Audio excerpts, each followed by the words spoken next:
ফেব্ৰুৱাৰী মাহৰ 20 তাৰিখে অসমৰ প্ৰতিগৰাকী অৰুণোদয় হিতাধিকাৰীক বিহুৰ উপহাৰ হিচাপে আমি আগতীয়াকৈ ৮,০০০ টকা দিম। তাৰমানে প্ৰতিগৰাকী আই মাতৃ যিসকলে অৰুণোদয় আঁচনি পাই আছে দে উইল গেট জানুৱাৰীত আমি তেওঁলোকক নিদিওঁ একো, ফেব্ৰুৱাৰী মাহত একেলগে ফেব্ৰুৱাৰী মাহৰ 20 তাৰিখে একেলগে আগতীয়াকৈ বহাগ বিহুৰ উপহাৰ হিচাপে তেওঁলোকক আমি ৮,০০০ টকা তেওঁলোকৰ বেংক একাউণ্টলৈকে হস্তান্তৰ কৰিম। তেতিয়া আৰু বিহুলৈকে তেওঁলোকে সুন্দৰভাৱে তেওঁলোকৰ বিহু পালন কৰিব। চেনি, দালি আৰু নিমখ আমি ১১৭ টকাত 1 কেজিকৈ 3 কেজি সামগ্ৰী দি আছিলোঁ। আজিৰ পৰা ৰেচনৰ দোকানত ৭০ লাখ ৰেচন কাৰ্ড হোল্ডাৰে এই আঁচনি ১০০ টকাত লাভ কৰিব। ১১৭ টকাৰ জৰিয়তে আমি আৰু ১৭ টকা আজিৰ পৰা হ্ৰাস কৰিছোঁ। আজিৰ পৰা তেওঁলোকে ১০০ টকাকৈ লাভ কৰিব। অহা বেনিফিচিয়াৰিজখিনিক জানুৱাৰীত নাপায়, তো মই ধৰি লৈছোঁ যে মে'লৈকে ইলেকশ্যনৰ ৰিজাল্ট ওলাই যাব, নতুন চৰকাৰ এখন মেট পাই যাব বিহুৰ উপহাৰ। মই তাৰমানে 5টা মাহ নাপায় পইচাটো, এনেকুৱা নে কথাটো? জানুৱাৰী, ফেব্ৰুৱাৰী, মাৰ্চ, এপ্ৰিল নাপায়, একেলগে আমি ৮,০০০ টকা দি দিম। অ'কে, কিন্তু মে'টো পাব, এইটো বিহুৰ উপহাৰ, গতিকে বিহুলৈকে আমি একেলগে দি দিম। আৰু তাৰমানে মে'ত যদি ধৰি লৈছোঁ আপোনালোকৰ চৰকাৰ আকৌ আহে তেতিয়া কণ্টিনিউ থাকিব। চৰকাৰ অহা নহয় কথা নাই, অৰুণোদয়টো কণ্টিনিউৱাছ স্কিম হয়। গতিকে মে' মাহত অৰুণোদয় পাব, জুনত পাব, জুলাইত পাব, এইটো পাই থাকিব। যদি কোনোবা চৰকাৰে বন্ধ কৰিব সিদ্ধান্ত লয় বেলেগ কথা, যেতিয়ালৈকে কোনোবাই বন্ধ নকৰিব অৰুণোদয় পাই থাকিব। কিন্তু ইলেকশ্যনৰ মাহত টকাটো দিয়াত কৰি আমি কৈছোঁ যে জানুৱাৰী, ফেব্ৰুৱাৰী, মাৰ্চ, এপ্ৰিল যোগ কৰিলে কিমান হয়? ৫,০০০ হয়। লগত ৩,০০০ আমি আৰু যোগ কৰি দিলোঁ, ৮,০০০ টকা আমি একেলগে তেওঁলোকক দি দিলোঁ। মে'ৰ পৰা আকৌ কিমান টকা হ'ব? মে'ৰ পৰা আকৌ ১২৫০ হৈ যাব। মে'ৰ পৰা আকৌ ১২৫০, মে'ৰ পৰা মাহৰটো পাই থাকিব। এইটো একেলগে বিহু বুলি আমি দি দিলোঁ ৮,০০০ টকা, যাতে তেওঁলোকে এটা ভাল কামত তাক খৰচ কৰিব পাৰে।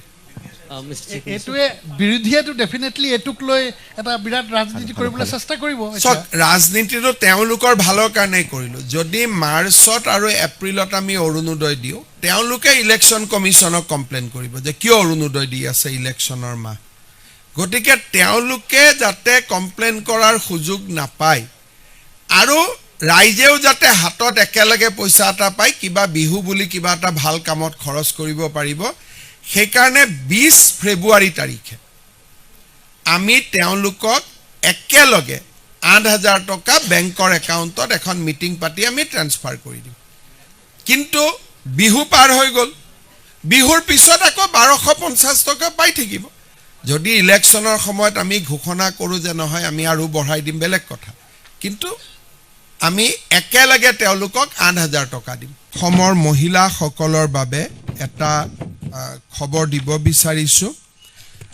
নিৰ্বাচনৰ সময়ছোৱাত অৰুণোদয় আঁচনি প্ৰদান কৰা সদায় এটা বিতৰ্কিত বিষয় হৈ থাকে।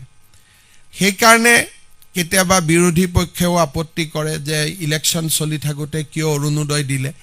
আমি যাতে বিতৰ্কৰ ঊৰ্ধত থাকিব পাৰোঁ, ফেব্ৰুৱাৰী মাহৰ ২০ তাৰিখে অসমৰ প্ৰতিগৰাকী অৰুণোদয় হিতাধিকাৰীক বিহুৰ উপহাৰ হিচাপে আমি আগতীয়াকৈ ৮,০০০ টকা দিম। তাৰমানে প্ৰতিগৰাকী আই মাতৃ যিসকলে অৰুণোদয় আঁচনি পাই আছে দে উইল গেট জানুৱাৰীত আমি তেওঁলোকক নিদিওঁ একো, ফেব্ৰুৱাৰী মাহত একেলগে ফেব্ৰুৱাৰী মাহৰ ২০ তাৰিখে একেলগে আগতীয়াকৈ বহাগ বিহুৰ উপহাৰ হিচাপে তেওঁলোকক আমি ৮,০০০ টকা তেওঁলোকৰ বেংক একাউণ্টলৈকে হস্তান্তৰ কৰিম। তেতিয়া আৰু বিহুলৈকে তেওঁলোকে সুন্দৰভাৱে তেওঁলোকৰ বিহু পালন কৰিব পাৰিব। মই আপোনালোকৰ জৰিয়তে অসমৰ আই মাতৃসকললৈকে এই সুন্দৰ উপহাৰটো ঘোষণা কৰিব খুজিছোঁ। আমাৰ ৰাজ্যত চেনি, দালি আৰু নিমখ আমি ১১৭ টকাত 1 কেজিকৈ 3 কেজি সামগ্ৰী দি আছিলোঁ। আজিৰ পৰা ৰেচনৰ দোকানত 70 লাখ ৰেচন কাৰ্ড হোল্ডাৰে এই আঁচনি 100 টকাত লাভ কৰিব 117 টকাৰ জৰিয়তে আমি আৰু 17 টকা আজিৰ পৰা হ্ৰাস কৰিছোঁ আজিৰ পৰা তেওঁলোকে 100 টকাকৈ লাভ কৰিব অহাকালি আমি এটা সৰু অনুষ্ঠান কৰিছোঁ আমাৰ অসমৰ সত্ৰৰ উদাসীন ভকতসকলেও অহাকালিৰ পৰা মাহত 1500 টকাকৈ তেওঁলোকে এটা সন্মান ৰাখি লাভ কৰিব মই আপোনালোকৰ জৰিয়তে আপোনালোকক মই যথেষ্টখিনি সুখবৰ দিলোঁ কিন্তু ইমানবোৰ খবৰৰ মাজতো 2025 চনটো নিশ্চিতভাৱে জাতিৰ বাবে এটা দুৰ্ভাগ্যৰ বছৰ হিচাপে ৰৈ যাব কাৰণ 2025 চনত আমি জুবিনৰ দৰে মহান শিল্পী এগৰাকীক হেৰুৱালোঁ আৰু তেখেতৰ মৃত্যুৰ পিছত অসমত সৃষ্টি হোৱা পৰিৱেশ আৰু এক কঠিন পৰিৱেশৰ মাজত অসম আৰক্ষীয়ে 3 মাহৰ ভিতৰতে এই গোটেই ঘটনাৰ তদন্ত কৰি দাখিল কৰা অভিযোগনামা নিশ্চয় 2025 চনৰ এটা স্মৰণীয় ঘটনাৱলী হৈ ৰ'ব ৰাইজৰ আবেগ আৰু ৰাইজৰ মৰমক সন্মান জনাই ৰাজ্য চৰকাৰে আমি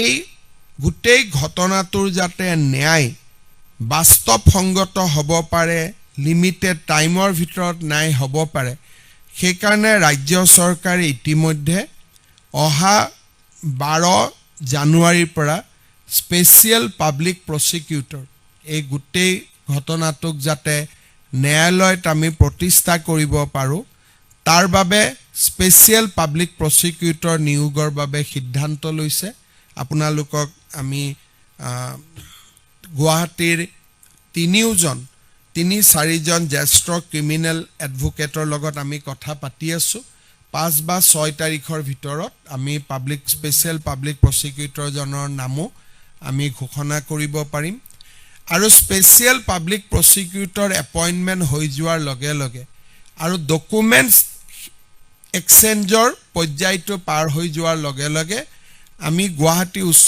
ন্যায়ালয়ৰ মুখ্য ন্যায়াধীশ ডাঙৰীয়াক এখন স্পেচিয়েল কোৰ্টৰ বাবে যোনে নেকি অকল এই গোচৰটোৰে বিচাৰ কৰিব তাৰ বাবেও আমি আবেদন জনাম অৱশ্যে সিদ্ধান্ত হাইকোৰ্টে ল'ব কিন্তু আমি ৰাজ্য চৰকাৰৰ পৰা এই অনুৰোধ জনাবৰ বাবে সিদ্ধান্ত গ্ৰহণ কৰিছোঁ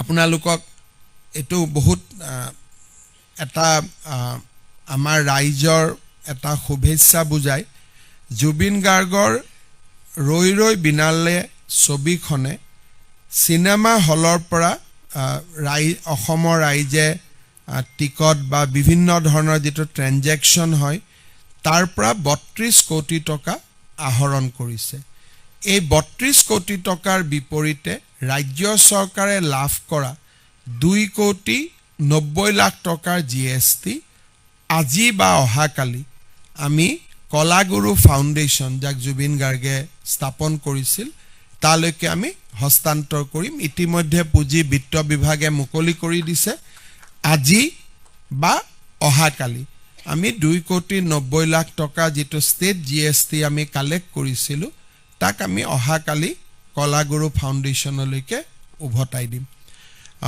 পুনৰ এবাৰ এই বছৰটো নিশ্চিতভাৱে নিৰ্বাচনৰ বছৰ হ'ব আৰু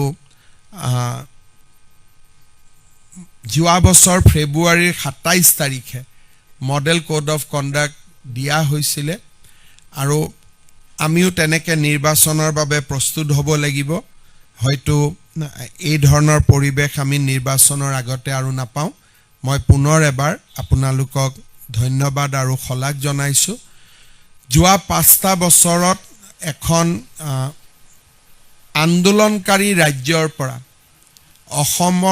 অসমৰ পৰিচয় আমি ভাৰতৰ আটাইতকৈ ক্ষিপ্ৰ অৰ্থনৈতিক বিকাশৰ ৰাজ্যলৈ আমি ৰূপান্তৰ কৰিব পাৰিছোঁ আৰু this is not a slogan this is a data of reserve bank of India from a state যাক নেকি আন্দোলন গুলি বোম গ্ৰেনেডৰ লগত যাৰ নাম জড়িত হৈ আছিলে আজি সেইখন ৰাজ্যই ৰিজাৰ্ভ বেংক অফ ইণ্ডিয়াৰ এছেছমেণ্টত ফাষ্টেষ্ট গ্ৰয়িং ইকনমি মই ভাবোঁ এই এটা ডেটাই গোটেই সামাজিক ৰাজনৈতিক অৰ্থনৈতিক গোটেই বিকাশক সমাহিত কৰে কাৰণ ৰাজ্যত যদি আন্দোলন থাকিলেহেঁতেন আমাৰ ইমান গ্ৰোথ নহ'লহেঁতেন ৰাজ্যত যদি অশান্তি থাকিলেহেঁতেন আমাৰ ইমান গ্ৰোথ নহ'লহেঁতেন ৰাজ্যত যদি কৃষি উদ্যোগ সেৱা খণ্ডৰ বিকাশ নহ'লহেঁতেন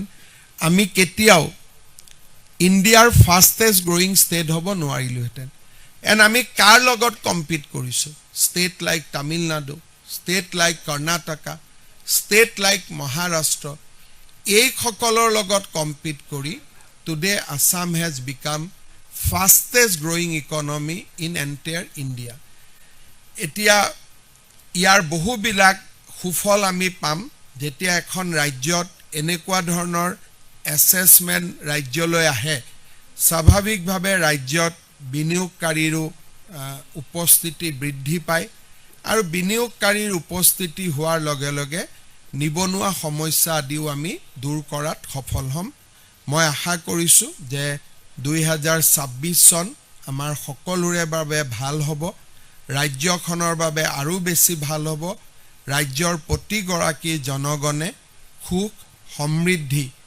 আৰু সকলো ফালৰ পৰা শান্তিৰে পৰিপূৰ্ণ এখন সমাজ এখন ৰাজ্য লাভ কৰিব আৰু ব্যক্তিগত